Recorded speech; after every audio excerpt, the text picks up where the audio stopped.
It wasn't the numbers that shocked me. It wasn't even the timing. It was the handwriting. That familiar curve of an M in melody. Clear your desk by 5. No signature, no explanation. Just a sticky note, pale yellow, trembling slightly under the AC breeze, pressed onto the top right corner of my laptop. Next to it sat a contract worth $950 million. 11 months of late nights, legal rewrites, and back-channel negotiations condensed into one stack of paper. And now, a post-it note told me I didn't belong at the table anymore. I blinked once, then again. The world didn't move. Around me, the final preparations for the deal continued. Suits rustled, pens clicked, glasses clinked in the corner, waiting for a post-signature toast that I was apparently no longer invited to. The Zintrex team sat poised and ready, unaware of the internal politics unraveling beside them. I stood there, frozen, like a portrait in the wrong gallery. Jared Vaughn, our new interim CEO, wasn't even in the room. Of course he wasn't. He hadn't attended a single strategic meeting in person, but he knew exactly when to leave a note. Just vague enough to avoid HR. Just cruel enough to make a point. And the worst part? No one said a word. I looked around the room. People I had trained, coached, even covered for, suddenly busy adjusting their cuffs, checking their phones, rereading papers they'd already memorized. Eyes dropped, faces stiffened. Not one person met my gaze. In that moment, I wasn't just fired, I was abandoned. But they had all forgotten one thing. The system Zintrex was buying, the very framework driving this deal, had my fingerprints in every clause, every condition, every hidden dependency, and not just conceptually. I built it, not for them, not on company servers, and definitely not under their legal umbrella. I reached for the contract. The paper felt heavier than usual, like it knew what I was about to do. I flipped to the final page. The signature block waited, empty and patient. My name wasn't supposed to be there, but I still had the pen, and they still needed my hand. 6 months before the note, before the silence, before the betrayal, there was only hope. It started with an email subject line, Zintrex Initiative, Internal Lead Nomination. My name was bolded in the first line of the message. I had to read it twice. After 10 years in the trenches of corporate infrastructure, I wasn't used to my efforts being recognized so directly. The assignment? Lead architect on Galvix's most complex acquisition to date, a $950 million merger with Zintrex Holdings, a global logistics tech giant. I was to build the architecture that would hold the entire cross-border framework together. Regulatory compliance, tax structure, IP transition. It would be, they said, the defining work of my career, and I believed them. The next morning, I met with Meera Patel, a junior strategist who'd worked under me for almost 2 years, bright, intuitive, and unshakably loyal.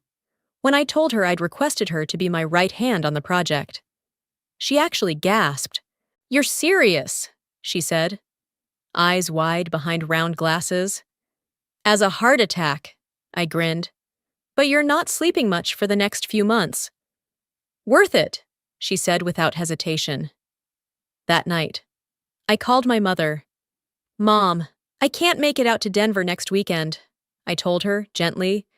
"Galvix just gave me the lead on something big. Global big." She was quiet for a moment.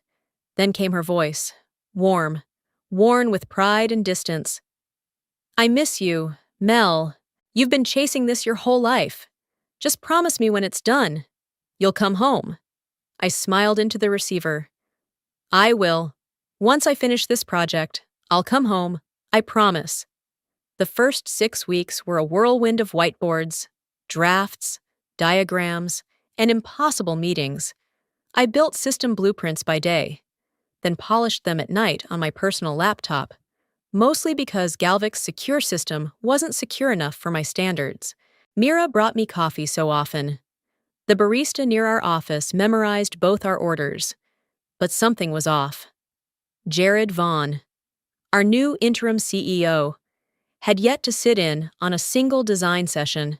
Budgets were being realigned, and behind the glass walls of executive conference rooms, conversations fell silent when I walked by.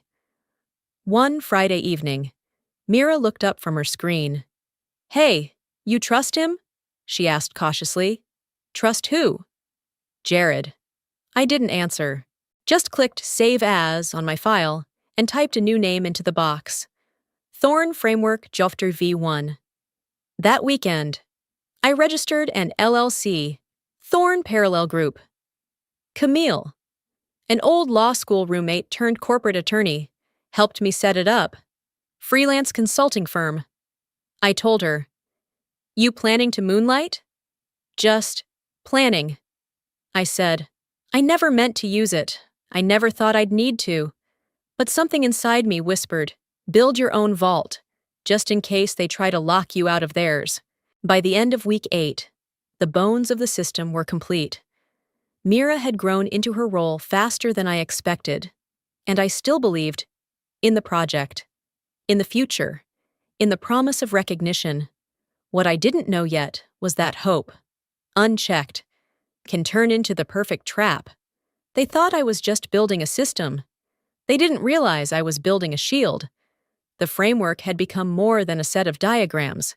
It had grown into something alive, agile, modular, and elegant, each segment of the infrastructure connected to the next like vertebrae in a spine, supporting layers of legal protocols, licensing channels, and operational redundancies that could survive in multiple regulatory environments.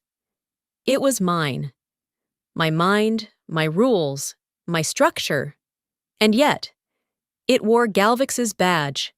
I didn't hate the company, not yet, but I didn't trust it either.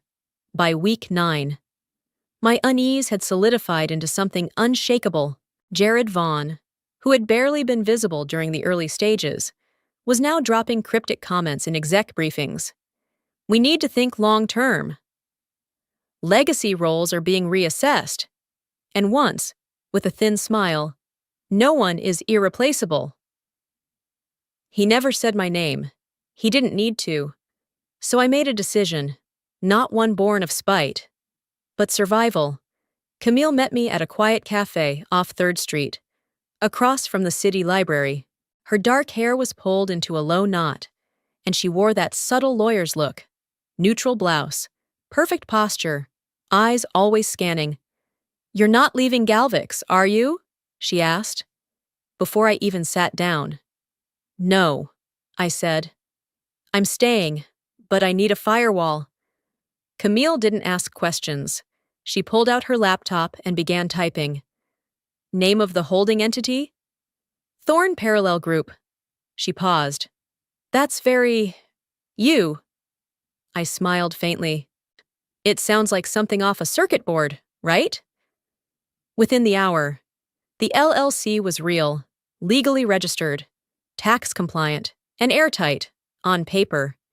It was just a boutique systems consultancy, nothing special, but in practice. It now owned the skeleton of the system I had built. The first full version of the infrastructure blueprint was logged, time-stamped, and licensed to Thorn.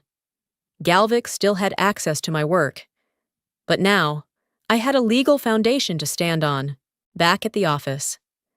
I resumed work like nothing had changed. Mira kept pushing code with me late into the evenings, joking that I was teaching her to be a ninja architect. She never asked why I occasionally saved versions of our work to a secure drive that wasn't company-linked. She trusted me. I didn't take that lightly. By the end of week 10, we began embedding the system into the early drafts of the Zintrex contract. It was Camille's idea to include a non-disruptive clause listing authorized infrastructure integrators. Buried on page 84 of the technical appendix, Thorn Parallel Group was third in the list. Between 2 dummy shell firms, no one questioned it, no one noticed. I reread that page 3 times before handing it off to legal. I wasn't doing this to undermine anyone. I wasn't planning a mutiny. I just didn't want to be caught unarmed in a boardroom knife fight. The pride didn't come from owning the system. It came from knowing I had designed it well enough to defend, and quiet enough to protect the people who built it with me. Mira was thriving. She'd just pitched a module refinement that shaved deployment lag by 17%. And it was her first time getting direct praise from Galvix's engineering director. I watched her eyes light up in that meeting and remembered what that had once felt like, before power became more important than partnership. Camille texted me one night, "If this thing ever burns down, you're walking out with the blueprints, and your name's still clean." I didn't reply, but I looked at the system again, each line of logic, each contingency protocol, and I felt something quiet settle in my chest. It wasn't revenge, not yet. It was protection, designed not to fight back, but to survive the fire. The first time I met Jared Vaughn, he was wearing a jacket that cost more than my rent, slick gray wool, slim cut, no tie, just confidence, the expensive kind. He shook my hand without looking me in the eye and said, "I've heard good things. Melody, hope you're ready to adapt." He didn't smile, and I didn't feel welcome. Jared was brought in as interim CEO after Charles Lynn. The man who had built Galvix from the ground up resigned under personal pressures that didn't sound very personal at all. Charles had mentored me. He saw value in people, not just numbers. Jared, by contrast, seemed to view people as temporary contracts. From his first week, things began to change, quietly, calculated.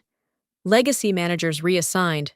Project leads swapped out for fresh hires with questionable credentials.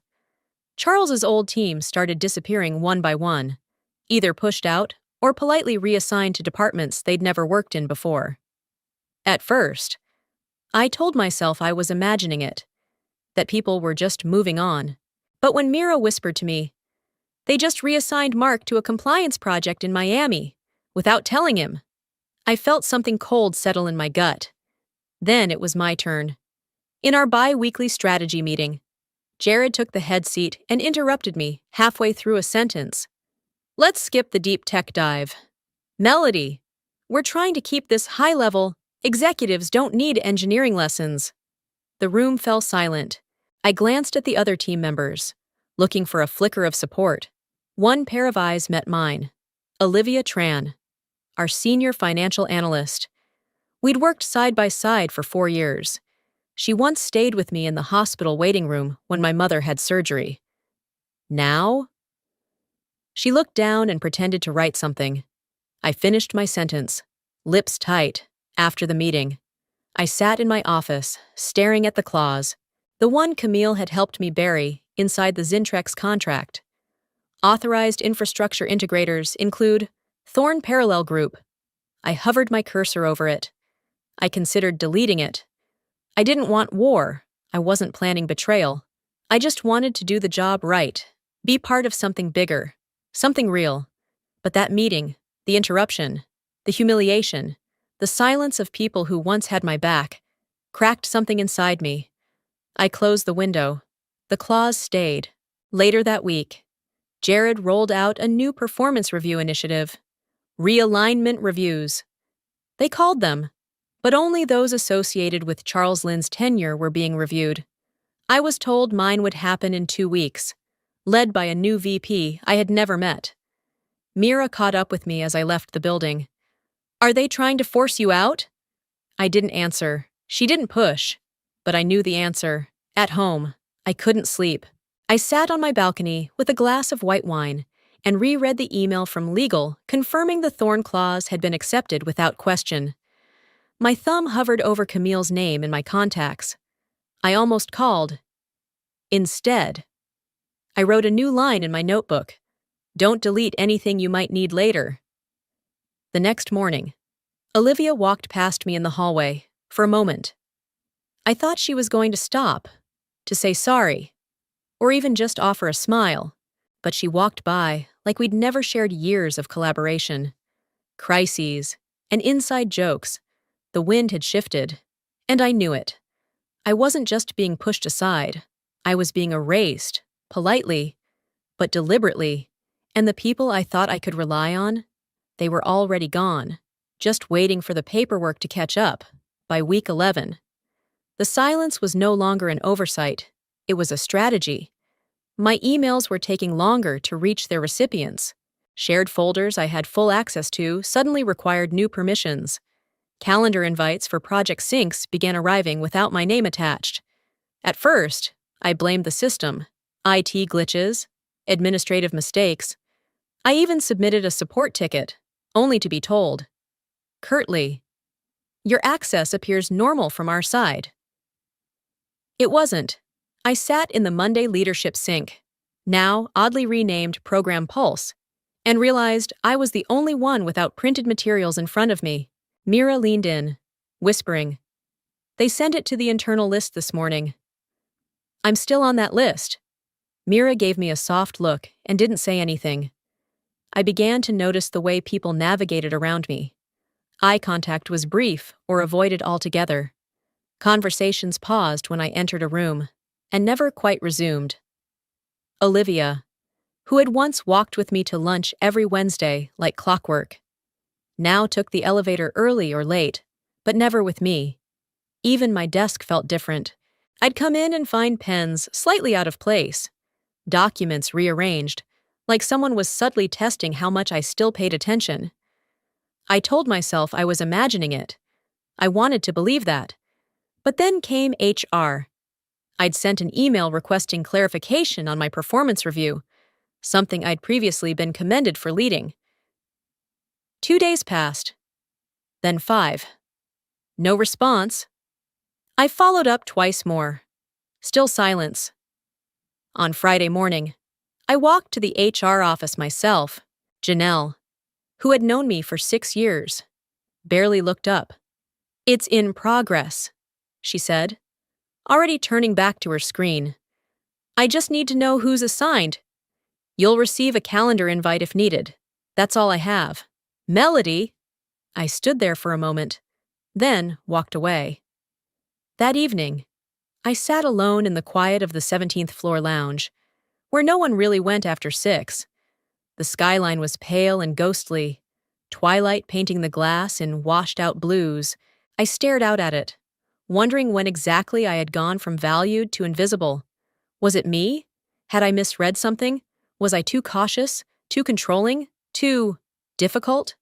My phone buzzed. A text. Unknown number. No name. No context. Just one line. "Be careful! They're waiting for you to slip so they can cut you from the deal." My stomach turned. I stared at the message for a full minute. No follow-up, no typing bubble, just silence. I looked around the office, but the floor was empty. Only the cleaning staff roamed like ghosts in the distance. I texted back, "Who is this?" No answer. I scanned the past few weeks in my head. Could it have been Mira? She was the only one who still showed me genuine concern, or at least tried. Maybe it was one of the new hires, or even one of the interns. There was a girl, quiet, observant, who always lingered near my end of the table during cross-functional meetings. I never learned her name, but I remembered how she once stared at me when Jared cut me off in that strategy meeting. It wasn't pity in her eyes. It was recognition. I walked back to my desk. It was nearly 8. The office was nearly dark. I sat down and opened the contract folder again. My hands moved automatically. Page 84. Technical Appendix. Authorized Infrastructure Integrators. There it was. Thorn Parallel Group. Still intact. Still hidden in plain sight. I leaned back in my chair. The soft hum of fluorescent lights buzzing faintly above. 1,000 doubts raced through me, but one stubborn instinct refused to die. If they were waiting for me to fall, I wouldn't. Not quietly. Not without remembering who built the system they're standing on. It happened on a Thursday night. The day had ended like so many others, in silence. People walked by without speaking, as if I were a fixture instead of a colleague. I stayed late, hoping to get a head start on system validation logs before the final handover to Zintrex. When I opened my laptop, the first warning appeared. Access denied. Please contact your administrator. I frowned, refreshed the page, and tried again. Same result. I logged into a backup directory. Permission revoked. My pulse picked up. I restarted the VPN, checked my credentials, even ran diagnostics from a clean device. Still nothing. I called IT, no answer. Called again. Voicemail. I messaged Mira. Are your credentials working? 3 dots. Then her reply. Yeah, all fine. Why? I didn't respond. I didn't need to. They'd locked me out. Not just sidelined, not just ignored, cut off, for a moment. I sat completely still in the fluorescent-lit quiet of the 17th floor. Then I stood. I walked the perimeter of the floor, a loop I'd done hundreds of times in high heels and headset meetings. But this time, I didn't see my team.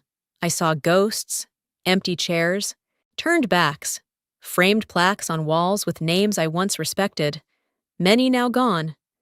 I pressed the elevator button with more force than necessary, rode down to the lobby, and stepped out into the night air like it might give me a reason not to scream. I pulled out my phone and dialed Camille. She picked up on the second ring. Mel? They locked me out. Pause. They what? They cut off my access. No warning, not even a formal notice. I'm out of the system. I heard Camille inhale sharply, then the sound of keys clacking on her keyboard. Well, that's interesting. What? They just sent us something 15 minutes ago. Who? Zintrex. Another pause. It's a final stage verification request. They want confirmation that Thorn Parallel Group is the licensed integrator for the infrastructure system. I blinked. They think we're running the system? No, Camille said. They don't think. They know. They're just covering their legal bases now. You're still listed as primary architect. They just didn't realize how much of the licensing pipeline you owned through Thorn. A bitter laugh caught in my throat. So they iced me out thinking they'd already absorbed my work. And didn't realize, Camille finished, that you were never working under their terms. I hung up and leaned against the cold brick wall outside the Galvix Tower, headlights streaking across the wet pavement. Something inside me, something fragile, cracked clean through. I had given them everything. A decade of loyalty, missed holidays, late-night deliverables. I had covered for their chaos, solved their blind spots, and trained the very people now ignoring me in the hallways. And now I was just deleted. No meeting, no reason, just silence, and system revocation. I thought of Olivia, of Mark in Miami, of all the faces that once smiled, now hollow. And I thought of Jared Vaughn, the way he hadn't even looked at me the day of the strategy meeting, the way he had spoken to me like I was no longer in the room, even while I was still breathing in it. He didn't just want me gone. He wanted me forgotten. I walked back inside, straight to my desk, took my personal drive out of the locked drawer, and copied the last clean build of the infrastructure framework. Not to use, not to leak, just to protect. If they wanted to burn the house down, I was at least going to walk out with the original blueprint. I packed lightly, just the essentials, my laptop, that drive, and the notebook where I'd quietly logged every move since the first shift in the wind. Then I opened a browser and booked a flight. Pendley Hotel, Monday, Zintrex final signing. I was going to be there, not because they asked, but because I was the only person who knew what they were actually buying. By the time I stepped into the Pendley Hotel lobby, my breath was as steady as my steps. But make no mistake, I was burning. The kind of fire that doesn't explode, the kind that simmers, controlled, patient, strategic. It was 3:15 sharp. The final signing for the Zintrex acquisition was scheduled for 3:30. And everything about the room, the cold marble floors, the quiet hum of filtered air, the floral centerpiece on the conference table, screamed celebration, except for the fact that no one looked directly at me. Mira was there, seated near the end of the table, flipping nervously through briefing materials. Her gaze brushed over me, but she looked away too quickly, across the room. Olivia adjusted a stack of folders, pretending to read. A junior associate I didn't recognize whispered something into her ear. They both chuckled, a sound too forced, too loud, a script for appearances. No Jared Vaughn. Of course not.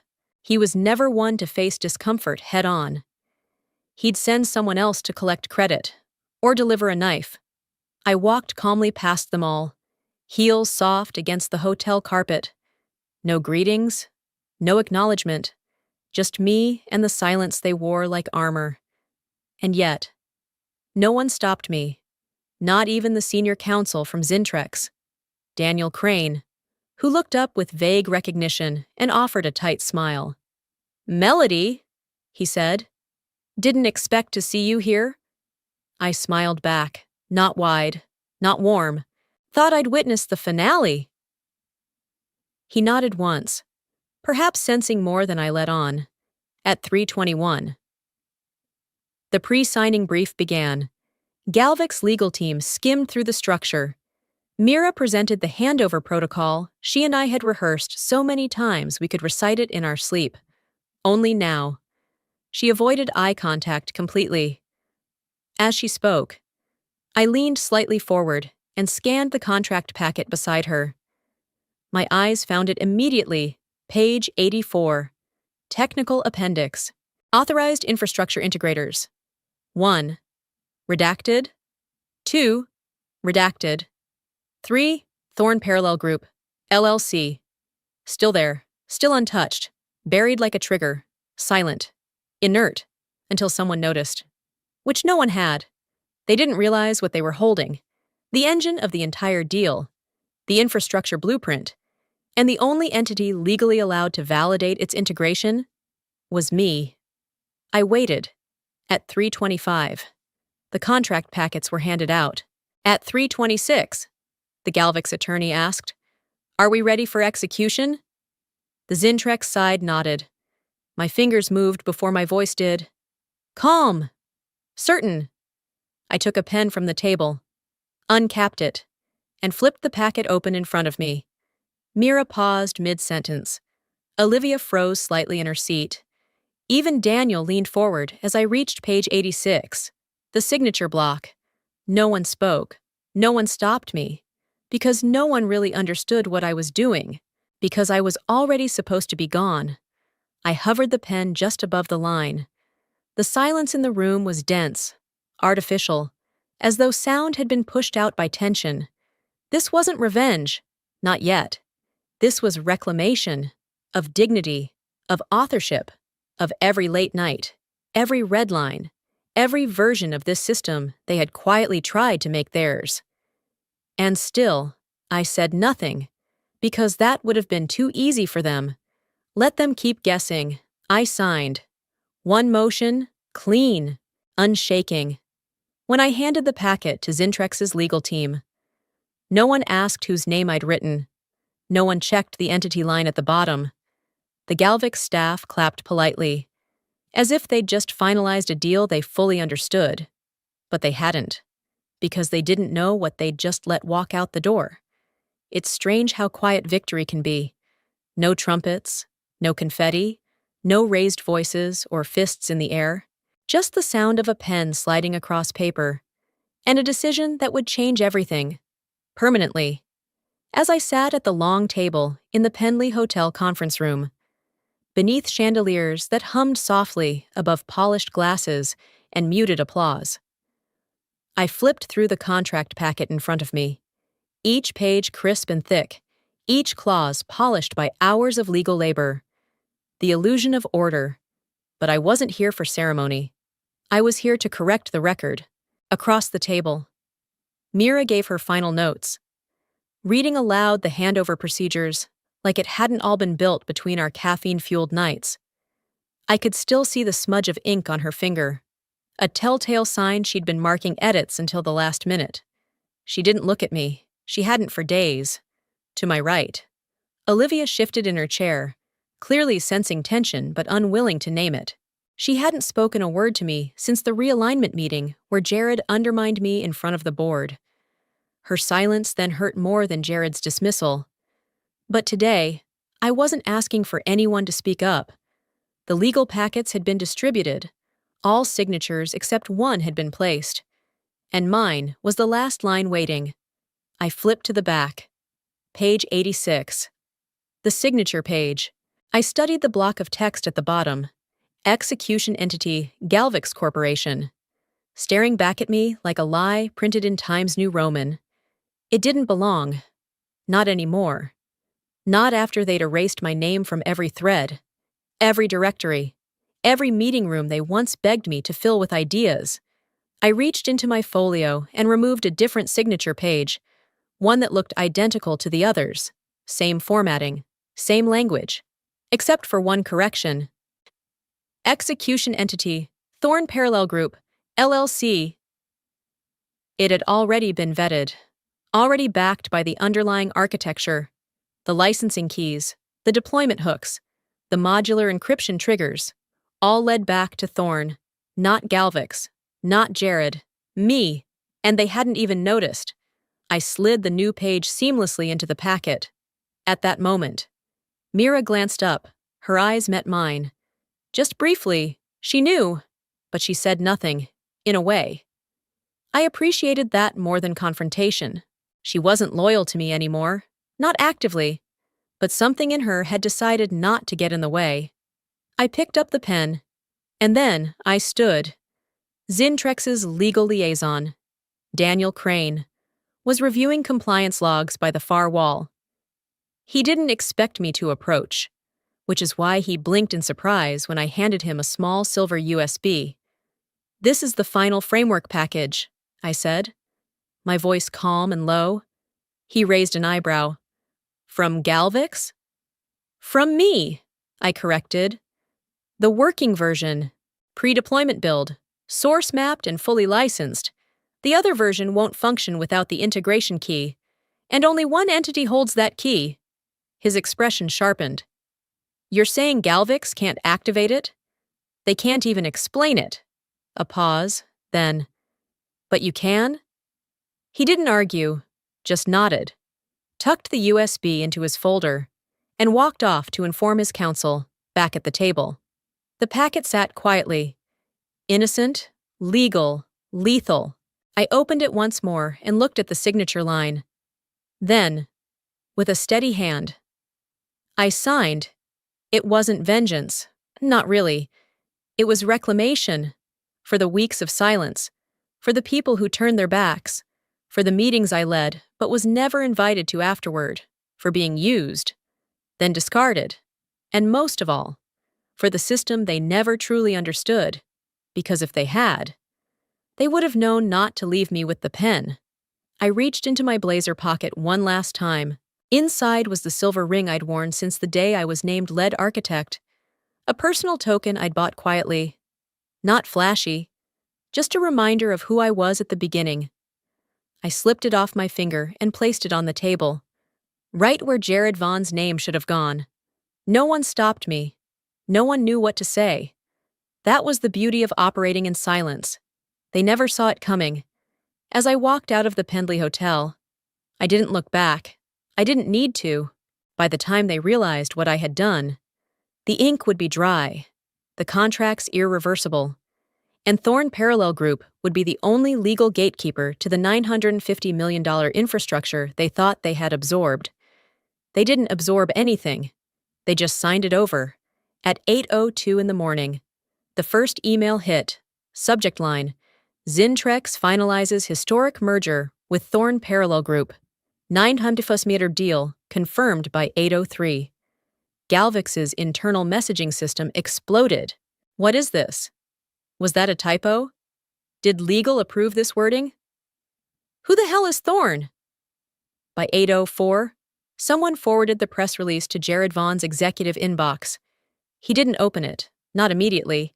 He was still at home, 3 sugars in his coffee, morning playlist humming, fully expecting a morning of headlines positioning him as a deal-making genius. His assistant, Claire, buzzed him mid-sip. "Jared, you need to read this. Now." He clicked it, read the title, paused, read it again, then scrolled, slowly.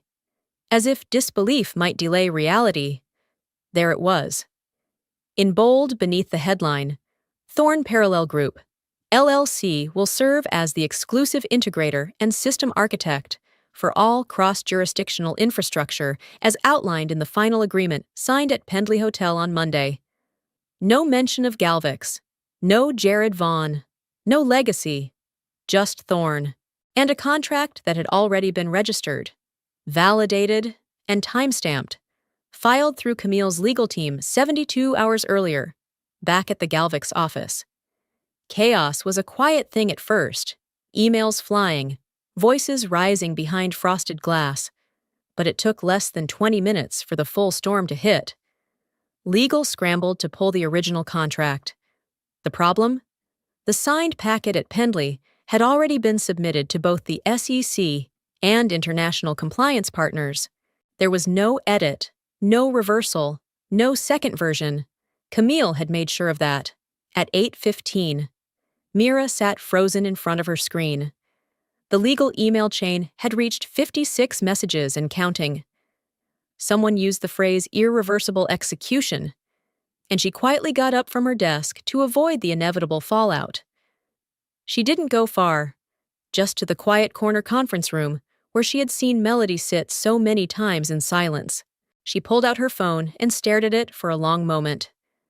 Then, without unlocking it, she set it face down on the table. Jared was on the phone by 8:22. "To be clear, Daniel, this is not the agreement I authorized. This is not what was approved by my team." Daniel Crane, Zintrex's senior legal liaison, remained calm. "We have the execution copy. It matches the framework submitted in the legal appendix. Page 84 lists Thorn Parallel Group. It's been there for months. I want to know who signed that clause in." "I believe you already do." Silence. Jared stood by his window, knuckles white around the edge of the sill. Outside, the skyline mocked him. A bright, clear day. Headlines printing faster than he could deny them, in a nearby co-working space across town. Melody sat in a corner booth, coffee untouched. She watched the news alerts roll in one by one. Her name wasn't in the headlines either. That was by design. Camille had advised against it. "Let the company name carry the weight," she'd said. "You can keep your name for the next move." Melody had agreed. This wasn't about ego. It was about clarity. Galvix thought removing her would remove the system. Instead, they removed their only connection to it. At 8:30, Jared called an emergency executive meeting. People showed up half-dressed, half-informed, and wholly panicked. The VP of Finance asked if this was a hack. The director of PR wondered if the firm had signed a duplicate deal by mistake. No one had answers, because the only person who could explain how Thorn became the execution entity had already left the building by 8:45. The IT department confirmed that Melody's access credentials were still blocked. Her account had not been active in over 48 hours. Yet somehow, she had signed the deal. Jared slammed his fist onto the table. "I want every copy, every file, every record of who touched this clause." They searched for his name in the submission packet. Once, twice, 3 times, nothing. Jared Vaughn, self-declared architect of the Galvix-Zintrex merger, did not exist in the final documentation, somewhere far from the noise. Melody finally sipped her coffee. Lukewarm now, but satisfying. She glanced once more at the press release on her phone, then closed the screen. They had erased her, and in doing so, signed away the one thing they couldn't fake: authorship. It took 24 hours for Galvix to start bleeding. Not publicly, not at first, internally. It began with emails that felt more like fire alarms. Department heads pinged legal. Legal pinged IT. It said nothing had been breached, because nothing had been hacked.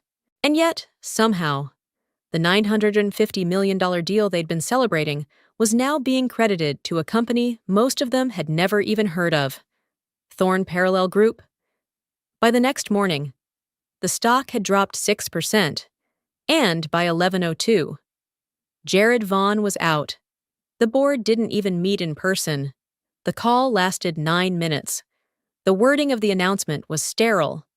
Mr. Vaughn has stepped down to pursue new opportunities. But inside the building, no one needed interpretation. He had been erased, just as he tried to erase her. Melody didn't celebrate. She sat in the quiet booth of a co-working cafe 2 blocks from Galvic's headquarters, watching the fallout unfold on her laptop. The headlines were cautious, then curious, by noon. They were naming her, not directly, but between the lines. Industry insider quietly transfers ownership rights mid-merger. Galvic's caught off guard. How one line in a contract turned a tech titan into an outsider. The deal Galvix signed but never understood. Camille messaged her with a screenshot from one article and a simple text. Clean. You're everywhere. Without being anywhere. Melody replied with a single emoji. A chess piece. The Queen. In Galvic's legal department, the mood was brutal. An emergency audit found no violations, no unauthorized actions, no trace of internal sabotage. The metadata matched Thorne's filings. The clause listing Thorne as integrator had been signed months earlier, during a version review that had passed through 4 separate hands. One of the paralegals, new to the firm, whispered. It was like she laid the fuse before they even knew there was fire. Another replied, she didn't lay it. She built the whole damn matchbox. They searched for grounds to challenge the transfer, but there was nothing. Melody had committed no breach. She'd simply let them walk into a structure they never cared to read. By early afternoon, Jared's office was cleared out. The assistant who once filtered his every move now locked the door without a word. Some on the executive team celebrated his fall behind closed doors, but most of them knew they were next. Finger-pointing erupted in every floor briefing. Legal blamed strategy for missing the clause. Said, strategy accused engineering of not protecting proprietary infrastructure. Engineering fired back that legal had signed off on every line. Meanwhile, HR floated quietly between departments, trying to identify when exactly Melody had been off-boarded and who had approved it. No one had an answer. That night, Melody received a message, not from Camille, not from legal, from Olivia Tran, a name that carried more history than heat now. I should have spoken up in that meeting. I knew what was happening. I froze. I kept thinking, say something. But I didn't. I didn't have the courage. I didn't have the courage to stand up for you. I'm sorry. Melody sat still for a long moment, rereading the message. It wasn't bitterness that rose. Not exactly. It was something quieter, like grief. Not because Olivia had betrayed her, but because she'd been one of the few Melody had silently hoped would stand. The satisfaction was real. She had outplayed them all. But the cost? It wasn't numbers or reputations. It was the realization that loyalty, the kind she once gave freely, rarely survived ambition. She had secured the win and lost the team. She typed back, I understand. I just wish it hadn't taken this for you to remember who I was. Then she deleted it, closed her phone, and let the silence settle. There was no applause on the rooftop, no boardroom claps, no ceremonial toasts, just wind brushing softly across steel railings. The low pulse of the Seattle skyline below, and 2 women who knew exactly what they'd done and why they didn't need anyone's recognition for it. Melody stood at the edge of the rooftop terrace, arms resting lightly on the railing, wine glass warming in her hand. The air was crisp, laced with hints of sea salt and spring jasmine. Across the rooftop, Camille was barefoot now, having kicked off her heels 10 minutes after they arrived. Did it feel the way you thought it would? Camille asked as she joined Melody at the edge, her voice low and unhurried. Melody took a sip before answering. No, she said honestly. It felt quieter. Camille nodded. The clean winds always do. They had taken the top floor of a boutique hotel in Belltown, not for celebration, but to decompress. No press was invited, no selfies, just a bottle of red from Camille's private stash, and 2 hours of undisturbed silence. And for the first time in months, Melody could breathe. So, Camille said, I spoke with Zintrex. Melody turned her head slowly, amused. That didn't take long. They've been watching from the start, Camille replied. They knew the system had your fingerprints all over it. They just didn't expect you to own it so surgically. Melody raised an eyebrow. They want to make you Chief Strategy Officer. Camille continued. Direct report to the CEO. Full operational freedom. Global team. Equity options. Melody didn't answer right away. She let the city breathe beneath her. Let her muscles ease into the cool metal of the railing. It would be so easy to say yes, to step into the role Galvix had always promised. Only now with leverage, power, recognition. But something inside her resisted. Camille, she said finally, I'm not looking for another tower to climb. I just want space to build something that isn't owned the second it's finished. Camille tilted her head. So you're saying no? I'm saying, Melody said, turning to face her fully. If they're serious, let's make it a partnership. Thorne stays independent. I stay outside. They bring the vision. I architect the systems. On a contract basis. They get agility. I get autonomy. Camille smiled. I'll draft it tonight. Later. After Camille returned a call from a Zintrex board member downstairs, Melody remained alone on the terrace. The city was wide and flickering, alive but not urgent, for the first time in a long while. It wasn't waiting for her to catch up. She pulled out her phone and opened the same contact she had been staring at for weeks. Mom. There had been no fight, no cold silence, just the slow erosion of time, long nights at the office, unanswered texts, missed calls filled with gentle, disappointed warmth. She tapped the screen and held it to her ear. It rang once, twice, then.